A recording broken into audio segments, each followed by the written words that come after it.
refleksi akhir tahun Mahkamah Agung RI dihadiri 335 jurnalis cetak elektronik dan online berlokasi di Gedung Mahkamah Agung Republik Indonesia Balairung lantai 1 Jalan Medan Merdeka Utara nomor 9 dan 13 Jakarta Pusat 27 Desember 2024. Ketua Mahkamah Agung RI Profesor Dr. H. Sunarto SHMH yang baru bertugas selama 67 hari kerja didampingi Soeharto Wakil Ketua Mahkamah Agung bidang yudisial dan tim pendamping lainnya mengadakan refleksi akhir tahun kinerja Mahkamah Agung selama tahun 2024. Dipandu oleh moderator Dr. Riki Perdana Rayawaru SH Hakim Justisial pada Biro Hukum dan Humas Mahkamah Agung RI. Di hadapan 335 awak media yang hadir baik cetak elektronik dan online, Ketua Mahkamah Agung memberikan statement bahwa salah satu peristiwa terbaik tahun ini adalah ketika Mahkamah Agung tetap kukuh berdiri di tengah tantangan penegakan integritas yang dihadapi dan para jurnalis tetap menyediakan ruang untuk berita baik yang menginspirasi. Paparan yang disampaikan Ketua Mahkamah Agung RI dirangkum dari uraian pencapaian kinerja MA selama tahun 2024, diantaranya adalah penanganan pengaduan yang diterima sebanyak 4,313 pengaduan, diselesaikan sebanyak 4,116 pengaduan dalam proses 197. Penjatuhan sanksi untuk kategori berat sebanyak 79 sanksi, untuk kategori sedang 31 sanksi, untuk kategori ringan 96 sanksi. Kinerja penanganan perkara beban perkara tahun 2024 31.112 perkara baru 30.965, sisa perkara 2023 147 perkara diputus 30.763, minutasi 30.316. Selain pencapaian, ada beberapa penghargaan yang telah diraih Mahkamah Agung selama tahun 2024. Mahkamah Agung RI juga memperkenalkan aplikasi versi mobile berbasis AI dengan memanfaatkan algoritma robotik dan tersedia di Play Store serta App Store. Berikut aplikasinya: 1 Siap MA terintegrasi 2 Ecur untuk kasasi dan peninjauan kembali, 3 Deteksi Dini Early Detection, 4 CDIH versi mobile, 5 Diktum. Di akhir acara sesi tanya jawab, tentu saja para jurnalis dengan antusias berebut pertanyaan dengan kritisnya kemudian dijawab dengan tepat dan lugas oleh Ketua MA Republik Indonesia. Nur Laila, reporter Palapa TV, melaporkan dari lokasi acara.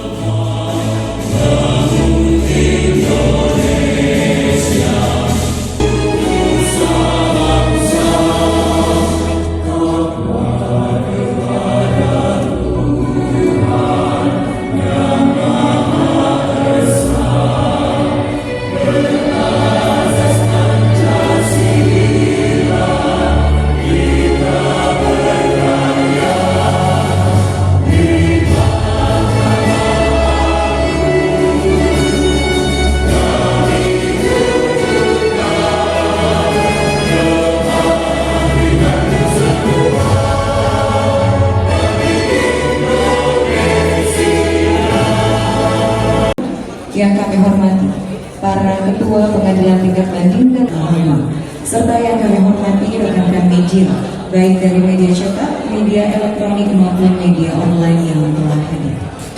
Subhanahu wa ta'ala, Tuhan yang Maha Esa, atas berkat Mahkamah Agung kita dapat hadir untuk bersama-sama. Yang kami hormati para ketua pengadilan tingkat banding dan serta yang kami hormati rekan-rekan media baik dari media cetak, media elektronik maupun media online yang telah hadir. Subhanahu wa ta'ala, Tuhan yang Maha Esa, atas berkat Mahkamah Agung kita dapat hadir untuk bersama-sama.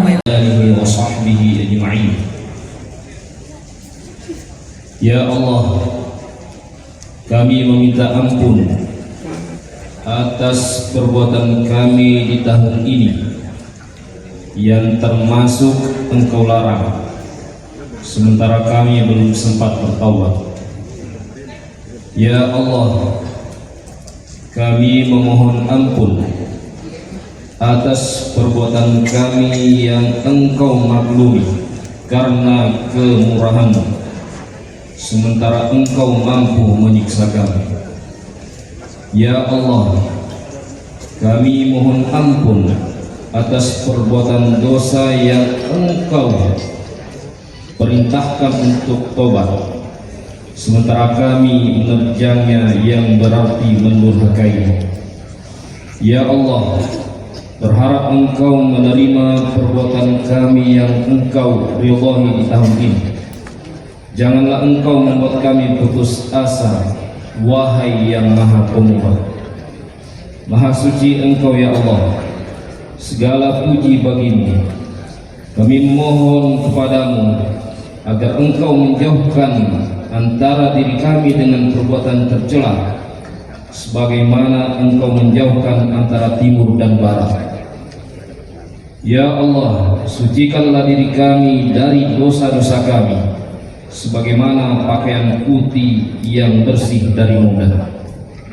Ya Allah, hadapkanlah wajah kami hanya kepadamu, pancarkan cahayamu di dalam jiwa kami, sehingga kami memiliki integritas kuat menuju peradilan Indonesia yang agung.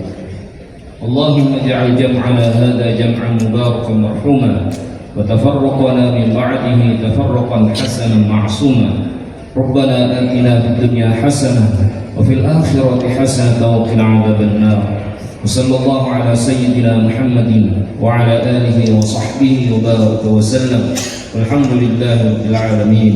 Assalamualaikum warahmatullahi wabarakatuh. Saya ucapkan salam untuk hadirin sekalian. Assalamualaikum warahmatullahi wabarakatuh. Selamat pagi dan salam sejahtera untuk kita semua. Shalom, Om Swastiastu, Namo Buddhaya, salam kebajikan. Yang mulia Ketua Mahkamah Agung Republik Indonesia, Bapak Profesor Dr. Sunarto SHMH. Yang mulia Wakil Ketua Mahkamah Agung Bidang Non-Yudisial, Bapak Soeharto SHMH. Yang mulia para Ketua Kamar pada Mahkamah Agung Republik Indonesia, yang terhormat Panitra Mahkamah Agung, Sekretaris Mahkamah Agung, dan Bapak Ibu dan Jabat Eselon 1 dan Eselon 2 di lingkungan Mahkamah Agung. Yang terhormat rekan-rekan jurnalis yang berkesempatan hadir pada hari ini di Mahkamah Agung. Yang terhormat Bapak Ibu pimpinan pengadilan, para hakim dan aparatur peradilan yang menyaksikan kegiatan refleksi akhir tahun melalui channel YouTube Mahkamah Agung.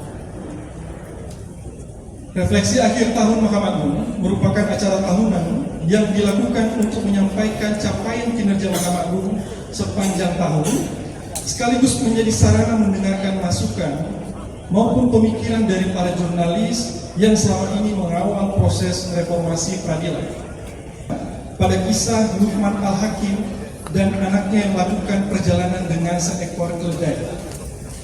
Pada mulanya, anak Luqman Al-Hakim menunggangi keledai, kemudian dipersepsikan negatif oleh orang-orang yang menyaksikannya dengan mengatakan bahwa ia anak yang tidak berbakti karena membiarkan orang tuanya berjalan kaki.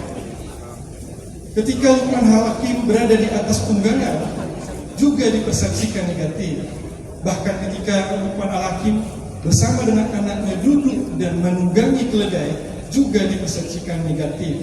Bahkan terakhirnya Luqman Al-Hakim beserta anaknya turun dari keledai dan berjalan kaki, dan oleh orang-orang juga dipersepsikan negatif. Kan seseorang bisa saja dipersepsikan negatif oleh pihak lain, oleh karena tidak terdapat informasi yang lengkap mengenai latar belakang suatu peristiwa.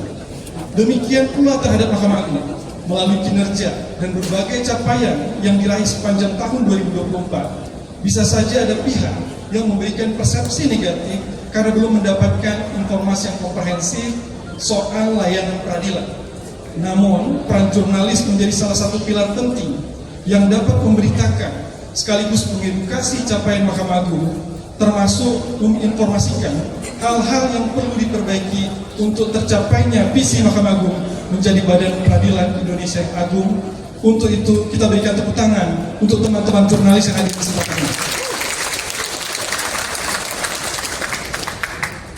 Kami laporkan kepada yang banyak 335 orang. Dan ini salah satu yang terbanyak sepanjang kita menyelenggarakan kegiatan refleksi akhir tahun. Dan sementara itu yang menyaksikan refleksi akhir tahun ini melalui.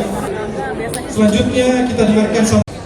Tapi saya sebagai jurnalis, Pak, saya sebenarnya. Perkenalkan diri dulu. Oh, nama saya Edo Tabarat, Pak, dari Perisai Hukum, Pak.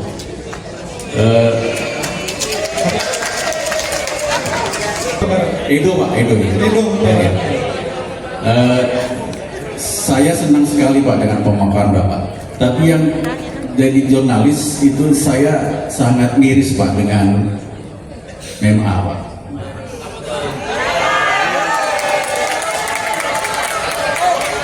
Benteng terakhir hukum di Indonesia adalah MA Pak.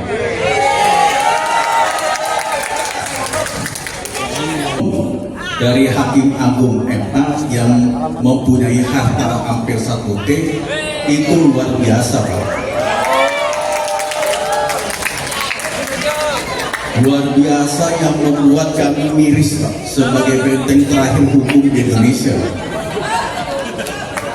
Jadi minta maaf Pak kalau bapak-bapak yang mulia di depan ini ada sedikit dikritik, minta maaf dulu Pak.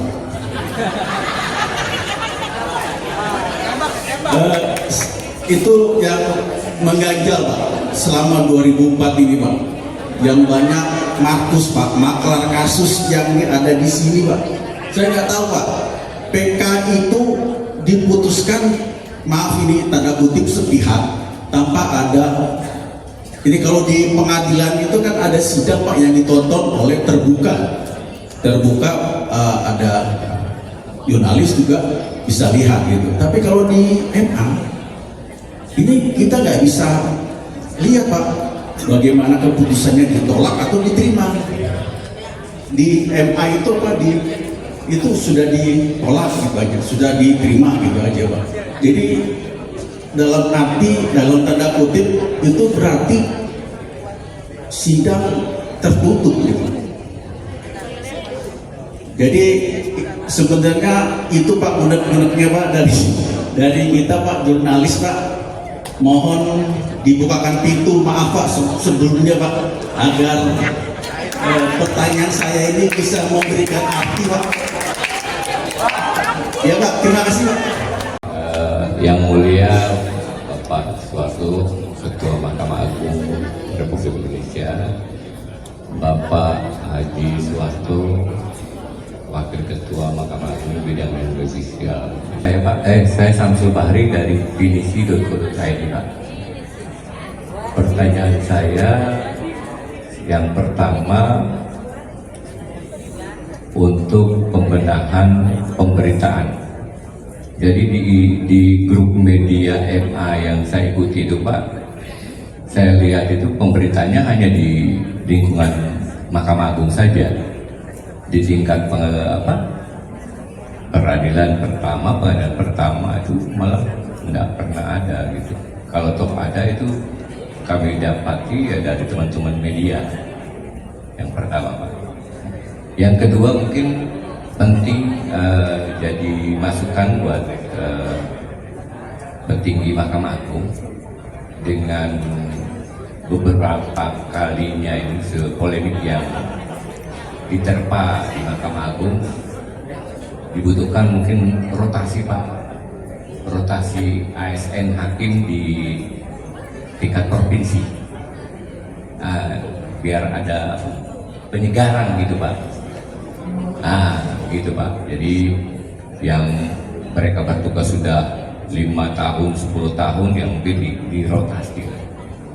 Nah, begitu pula juga di MA kalau perlu Pak. Biar hasil yang selama ini masyarakat pencari keadilan itu lebih percaya bahwa Mahkamah Agung dan jajarannya itu melakukan pembenahan yang maksimal. Begitu yang mulia. Mungkin itu saja Pak pertanyaan dari saya. Terima kasih banyak Pak. Yang kebetulan saya meliput di bidang hukum pengadilan, insya Allah seluruh Indonesia bisa ya Pak ya. Yang saya mau tanyakan kepada yang mulia Ketua Mahkamah Agung Bapak Sunarko dan jajarannya, saya nggak panjang lebar. Tadi teman saya mengatakan hakim kok punya banyak duitnya, hartanya banyak. Harus hakim itu harus banyak harta ya. Karena kita lihat dari dia bekerjanya dari muda, ya. Dan sampai sekarang udah jadi PMA kan harus punya harta kan ya. Maksudnya harta yang baik gitu. Yang saya mau tanyakan Pak, ini saya biasa ngikut di pengadilan, itu orang sudah menang di PN tingkat 2, tingkat 3 sampai MA, itu dia hanya secari kertas saja. Jadi dia tidak bisa menguasai gitu ya Pak. Saya tidak sebutkan perkara yang mana. Terus yang kedua, ini masalah ini Pak, PK. PK itu ada bakunya nggak sih Pak? Ada Pak. PK kedua, ketiga, ada nggak Pak? Misalnya yang saya mau tanyakan. Jadi orang tidak bisa hukum itu kayak karet. Kayak karet.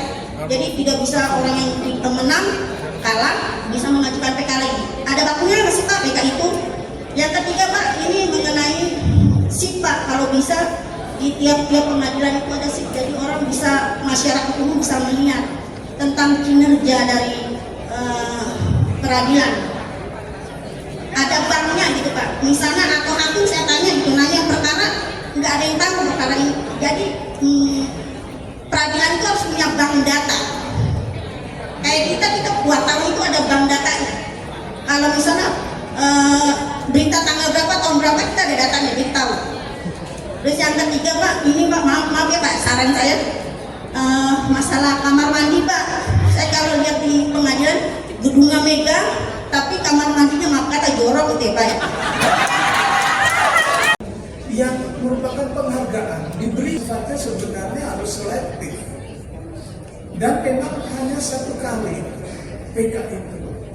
Tapi Mahkamah Agung mengeluarkan surat edaran Mahkamah Agung nomor 10 tahun 2029 bila mana ada pertentangan antara putusan dengan putusan yang lainnya yang sama-sama berkekuatan hukum tetap, maka dibuka peluang untuk melakukan PK 2 kali. Jadi PK yang dirasa kurang memenuhi rasa keadilan seperti misalnya kasus Tanur, kasasinya, kemudian PK Vina, terus yang terakhir kemarin itu Harvey Muiz gitu ya. Saya mengapresiasi apa yang sudah dilakukan oleh Mahkamah Agung dengan berbagai inovasi yang sudah dilakukan selama 2024 ini. Cuma untuk persoalan yang sebetulnya substantif gitu ya, bagaimana memenuhi rasa keadilan melalui putusan-putusan itu masih ada catatan dari publik gitu kan. Bagaimana MA akan berupaya untuk memenuhi rasa keadilan publik itu.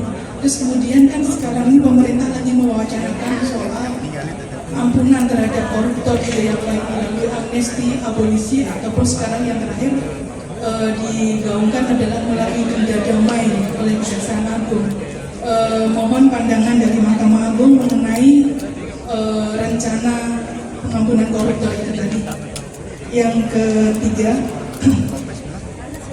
kami mencermati ada beberapa langkah dari pimpinan untuk apa ya, istilahnya memberikan contoh untuk hidup sederhana gitu ya. Maksudnya kayak kemarin saya lihat waktu ke BPK, ke mana, ke KY itu pakai mobil bersama-sama gitu ya, kayak JAC gitu ya, bukan pakai mobil sendiri. Terus kemudian juga ada upaya untuk apa namanya, kalau ke daerah itu pengadilan nggak usah menyambut atau apa gitu ya. Apakah itu menjadi satu SOP gitu ya Pak ya? Satu lagi mungkin terkait dengan RUU KUHP yang masuk prolegnas di 2025. Mungkin ada beberapa masukan dari Mahkamah Agung terkait dengan hal tersebut. Terima kasih Pak. Dan ini merupakan potensi yang luar biasa, yang mulia. Kita berkumpul di sini, berjumpa, dan kita masing-masing mempunyai potensi. Dan tadi saya melihat banyak teman-teman dari media-media online yang tidak begitu besar ya, diberi kesempatan yang sama termasuk saya. Dan kami berharap pertemuan ini bukan hanya setahun sekali ya. Kami berharap mungkin paling tidak sebulan sekali atau 3 bulan sekali minimal. Dan kami bangga juga dengan Pak Sobandi yang begitu ramah, memberikan sambutan yang hangat kepada kami semua yang hadir di sini dan bisa foto booth bersama. Masukan dari kami adalah tentang banyak sekali aplikasi-aplikasi yang sangat membantu di Mahkamah Agung, termasuk satu yang kami kritisi adalah bukan kritisi apanya, kritisasinya adalah untuk sosialisasinya. Kami untuk dari kasus September 2001 itu ada 14 langkah strategi yang diambil Mahkamah Agung, yang ini sama persis yang ditanyakan dengan Pak Samsul Bahri dari Tribun. Jadi berkali-kali Mahkamah Agung mengemukakan ada 14 langkah yang diambil oleh Mahkamah Agung. Yang pertama, memberhentikan hakim atau aparatur peradilan yang kena masalah. Yang kedua, melakukan rotasi aparatur pengadilan atau hakim asisten yang ada di lingkungan Mahkamah Agung. Yang ketiga, ada yang terkenal dengan nama SK 349 yang di dalam ini dirotasikan, yang mau masuk diseleksi dengan ketat, dengan keluarnya SK KMA 349. Jadi untuk jadi asisten di Mahkamah Agung yang nanti berinteraksi dengan Hakim Agung itu seleksinya sangat ketat. Ada PPATK, ada LHKPN, ada integritas yang baik. Yang keempat, melakukan pemeriksaan terhadap atasan langsung, terhadap aparatur pengadilan ataupun hakim asisten yang bermasalah, khusus satuan tugas khusus. Yang keenam, bekerja sama dengan KY. Yang ketujuh, ada itu yang disebut mystery shopper. Ini kira-kira ini sudah berulang kali kita kemukakan ke rekan-rekan media. Itu yang kaitannya dengan Pak Samsul Bahri. Nah, sebetulnya Mahkamah Agung itu sudah sangat terbuka. Kawan-kawan media bisa mengakses ke SIAP, bisa mengakses ke SIPP. Kalau Bang Data tadi bisa melihat ke direktori, itu. Kalau kaidah hukum bisa melihat ke Tipten yang aplikasi kelima ini. 3 hakim MA, tapi untuk yang 9 fokus ke 920M perkembangan dari kasus kasasi ruang tahanan itu gimana Pak? Jadi memang betul bahwa kami sudah menurunkan tim dari bawah termasuk ke Pengadilan Negeri Surabaya, dan ada bagian dari masalah, maka segala potensi yang ada maka habis digunakan untuk menyelesaikan masalah pimpinan. Kapan masalah institusi atau lembaga akan diselesaikan? Jadi Mahkamah Agung telah melakukan tindakan-tindakan, dan untuk menjadi pimpinan di Mahkamah Agung maupun di badan peradilan di seluruh Indonesia, Mahkamah Agung telah melakukan fit and proper test untuk mencari calon-calon pimpinan yang bukan bagian dari masalah. Namun pimpinan tersebut memiliki intelektualitas, memiliki skill, keterampilan, dan memiliki integritas yang bagus. Di LBH Pers Indonesia. Mungkin mau diulangi namanya tadi kurang jelas Pak. Lemans Kodongan Pak. JakartaTV.com. Baik, terima kasih Pak Lemans, silakan. Yang pertama kita mengapresiasi semuanya atas pertemuan ini. Tentu ini merupakan suatu hal yang positif, dan kami memberikan penghargaan kepada lembaga Mahkamah Agung. Ya, penghargaan dari pers Pak. Karena kalau Bapak dikasih penghargaan dari lembaga negara juga, itu saya kira kurang fair juga Pak. Sama lembaga negara memberikan penghargaan kepada lembaga negara, itu namanya konspirasi. Itu dari sisi saya Pak. Tapi kalau dari lembaga pers Pak, itu independen Pak. Kami memberikan apresiasi atas pertemuan ini. Ya, tentu ini suatu hal yang positif karena diekspos di seluruh dunia Pak. Itu yang pertama. Tentu langsung masuk ke pertanyaan saya. Selaku judex juris Bapak di Mahkamah Agung, terkait dengan adanya putusan-putusan jadi judex fakti Pak, di mana judex juris ini kan memeriksa dan mengadili putusan-putusan daripada judex fakti. Sementara ada beberapa putusan Pak yang dari pengadilan pertama, banding maupun kasasi itu sudah dimenangkan misalnya dari si A, tapi bisa dibatalkan di judex fakti Pak, di tingkat kasasi. Itu pertimbangan hukumnya apa? Bagaimana Pak? Ya karena ada beberapa kasus yang ditangani di luar Jakarta Pak, dan sekarang ini saya sudah laporkan juga hakimnya Pak yang memberikan putusan itu Pak, kasasi. Saya nggak sebut namanya Pak, tapi saya ingin mendapatkan legal opini daripada Bapak Judex Pakti sendiri dalam putusan ini, Pak. Bagaimana putusan Judex Pakti bisa membatalkan putusan juris ya yang pertama sudah dimenangkan misalnya si A, si B, si C bisa dibatalkan di putusan Judex Pakti. Itu gimana Pak? Harusnya logika hukumnya kalau sudah dimenangkan tingkat pertama banding ya kasasi, pertimbangan hukum daripada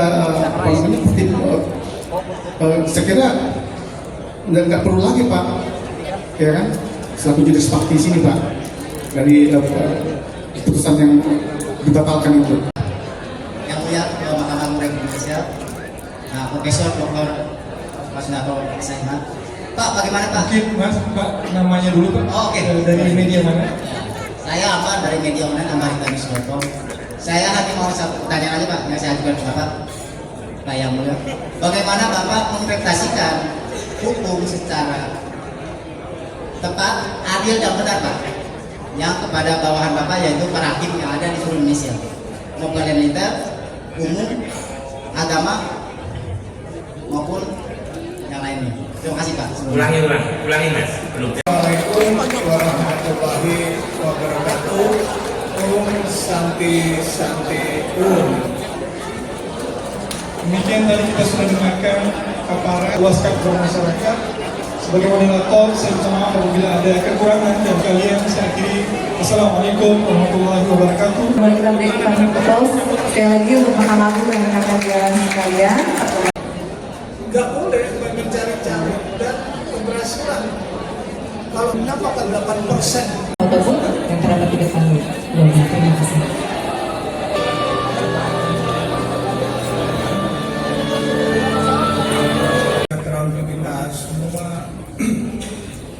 Salam Om Swastiastu, Namo Buddhaya, salam kebajikan. Pertama, saya ingin mengucapkan terima kasih kepada rekan-rekan jurnalis, rekan-rekan media baik cetak maupun elektronik yang telah hadir memenuhi undangan kami pimpinan Mahkamah Agung untuk melakukan refleksi akhir tahun atas kinerja Mahkamah Agung di tahun 2024. Namun sebelumnya saya ingin memperkenalkan tim yang mendampingi saya pada pagi ini. Yang pertama adalah sebelah kiri saya Bapak Soeharto, berdiri. Ya. Beliau adalah Wakil Ketua Mahkamah Agung bidang non-yudisial yang saat ini juga merangkap pelaksana tugas Wakil Ketua Mahkamah Agung bidang yudisial. Sebelah kanan saya adalah Bapak Burhan Dahlan. Beliau adalah Ketua Kamar Militer pada Mahkamah Agung. Dan di sebelah kiri Pak Harto adalah Bapak Agung Sumanata. Beliau adalah Ketua Kamar Perdata Mahkamah Agung. Sebelahnya Pak Agung Duyarso Budi Santiato. Beliau adalah Ketua Kamar Pengawasan Mahkamah Agung. Sebelah kanan Pak Burhan Dahlan adalah Bapak Samsul Ma'arif. Beliau adalah Ketua Kamar Pembinaan Mahkamah Agung. Dan di sebelah paling kiri saya adalah Bapak Yasardin. Beliau adalah Ketua Kamar Agama pada Mahkamah Agung dan juga Ketua Ketua Umum Ikatan Hakim Indonesia. Sebelah paling kanan adalah Bapak